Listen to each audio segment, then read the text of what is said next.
my flight was delayed, but I am boarding now.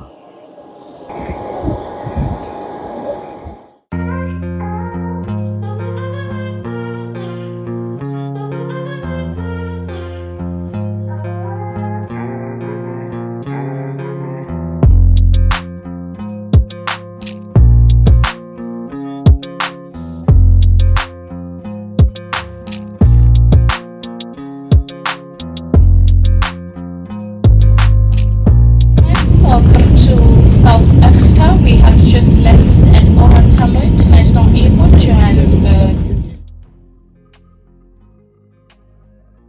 I'm done with Monday.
Good morning and welcome to my Pan-African Women's Summit vlog. I am here at the Premier Hotel or Tambo in Johannesburg, South Africa.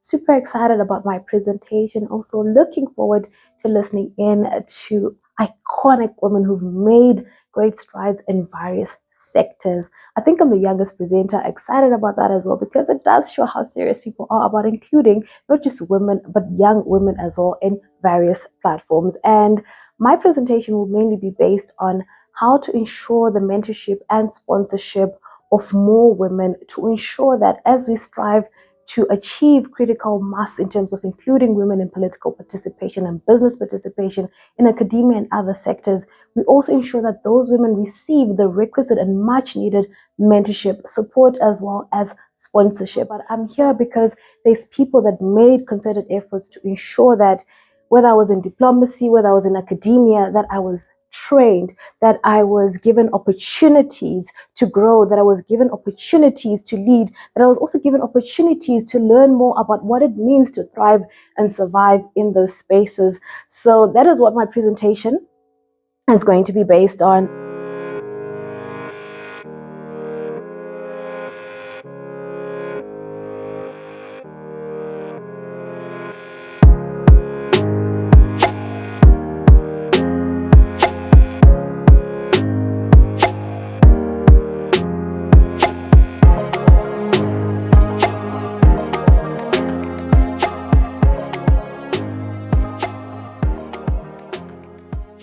Good morning to you all. With all protocols observed, it gives me great joy to be here today. Apparently, I'm the youngest in the space, probably the youngest looking as well. So it's really amazing. As already mentioned, I'm Dr. Primrose ZJ Ima, and I'm really happy to be here today, particularly because of the focus on African women. In as much as I originally come from Zimbabwe, I've received so many mentors from Eswatini, from Lesotho, from Zambia, and many different parts of Africa. And in my journey, I realized that the assumption that women are usually the ones that push women down, or really that are the ones that make you struggle in organizations, is really wrong. So I'll speak to different work experiences, but also go back in time in my life. When I was in high school, we received a list of subjects, and we were told that for practicals, girls do fashion and fabrics, food and nutrition. And I was like, there's woodwork here, there's IT. The woodwork teacher was like, these names of people who signed up look like they're women. I don't teach girls woodwork.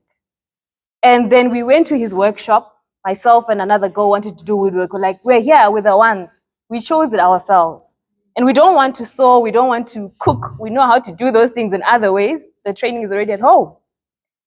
And then for IT, we were told again that there were no spaces.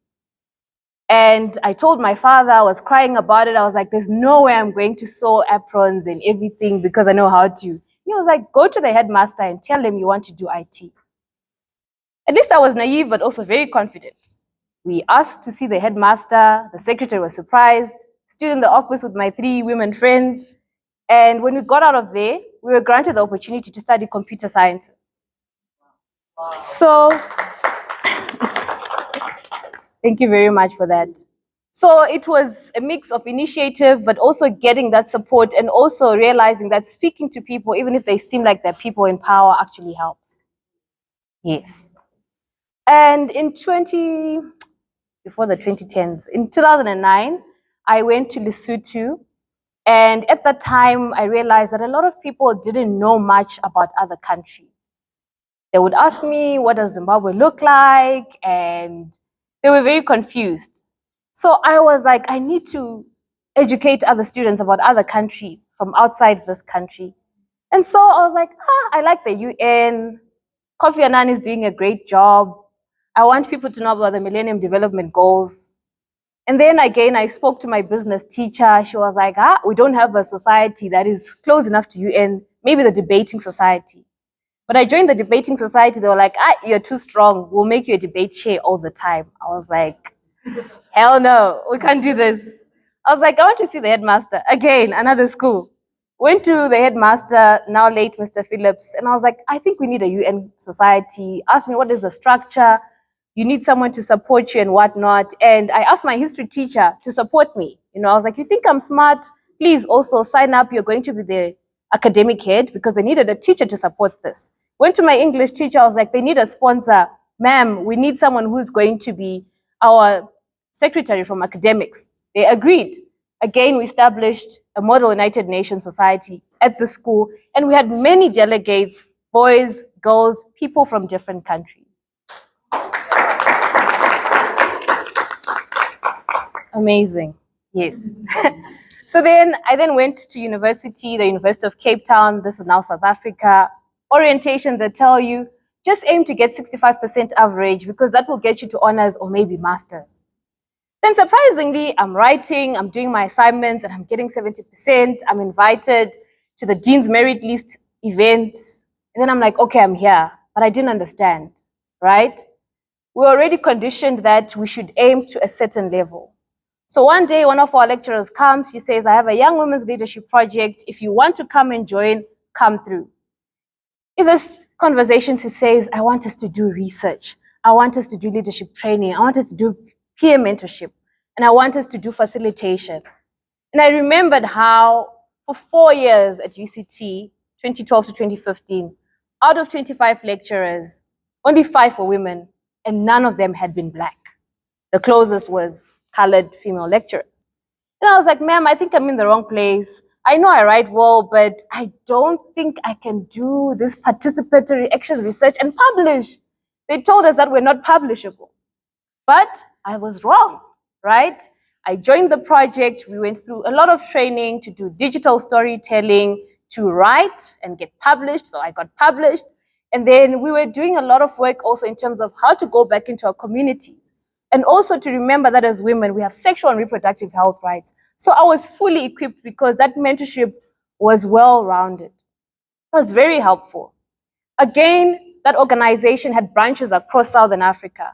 So even until today, since 2014, I've got a lot of friends and networks who are now women leading in various sectors and come from these countries. And these are my networks. We've shared opportunities with each other. I've helped others. Some have also helped me. And I think this speaks to the word critical mass that is on the theme for this conversation, because critical mass is about we need more women in different sectors. And so if those numbers aren't coming up, it's going to be impossible. Now, the two things we're very good at, I think, are mentorship and coaching. When I worked in the Ministry of Foreign Affairs, I had so many diplomats who brought me to their office, who also put my name on lists to say she needs to go for diplomatic training, who also put my name up on lists to say, she's well versed at this, please take her to these meetings. Even when some men would say, no, man, this is for men with white hair, old ones. And then she would say, no, but Primrose knows how to do these things, right? In as much as you would coach these people, the next thing they'll be like, we don't know how to present. So then I would be sent to these events and people would actually listen. So it was always a struggle. Sometimes they would notice that I think something happened to this girl. They would ask me to come into their office and explain to me how sexism, how ageism operates in these spaces. So I was getting this advice that I needed without even looking for it. But now I knew that I was actually running to someone's office. And those were also helpful and training moments. And in no time, we were having different dialogues where instead of just doing diplomatic training, we were taught about deportment, etiquette, and how to be tactful in your speaking. We were also speaking about some ambassadors even admitted to say, until today, I saw you as my grandchild.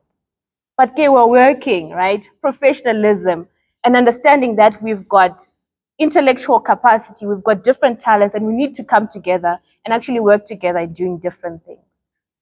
So I found that it was really helpful. So one element that is usually scarce is sponsorship.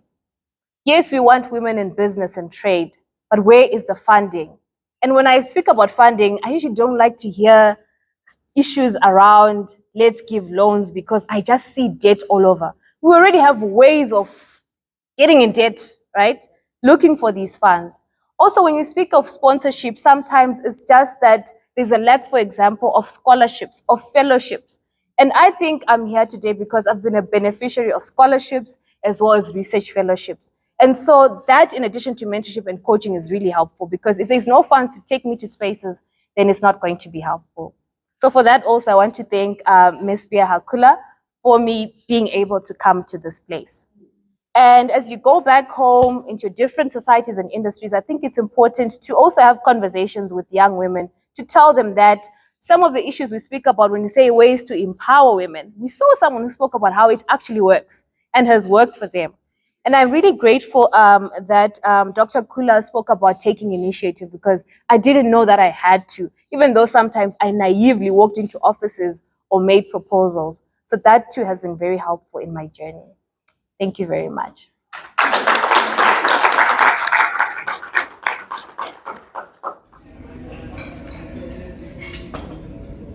We can achieve the impossible. Our world is what it is because it's been led by men for a long time. They should not lead at all? No. I'm saying the diversity of leadership is important.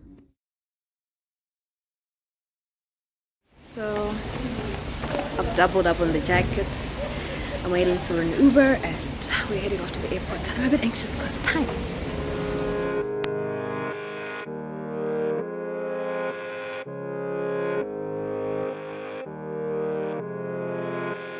My shoes are hurting. So I've successfully changed. The change was successful.